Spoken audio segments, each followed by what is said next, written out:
진정한 강인함은 내면에서 시작됩니다. 세상에 맞설 용기를 갖게 됩니다. I am free.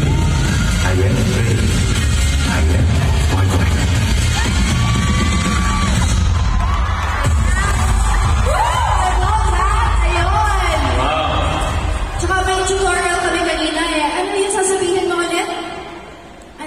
What were you gonna tell them all?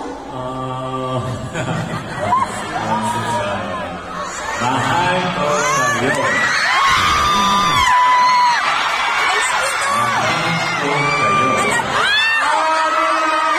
Every break may bagong Pinoy.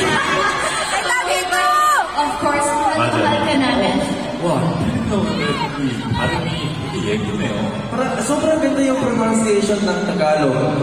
Kami lang to. Oh, we'll teach you more. Ano ba kayo turo natin sa kanila?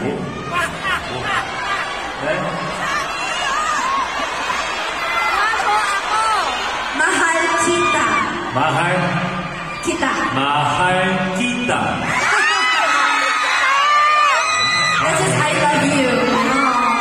Mahal kita. Okay. How can I say I love you so much? Mahal na mahal kita. Mahal kita.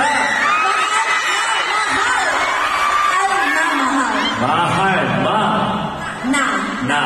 Mahal. Mahal Kita. kita. Yo. Oh my gosh. Guys.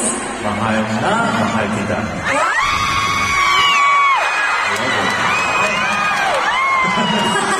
We can do this for hours, guys. O, diba? Pero syempre, ayun naman, mahal na mahal din namin yung bago mong TVC. Napakagaling, diba, guys? Okay, so for that, syempre, Vincenzo inspired din siya. Diba? So, ayun, para sa'yo naman, ano yung mga challenges mo? Let's go back, throwback ulit tayo.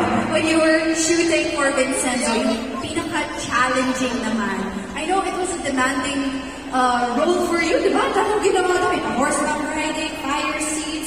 So, paano ka nag-prepare para sa role sa Vincenzo?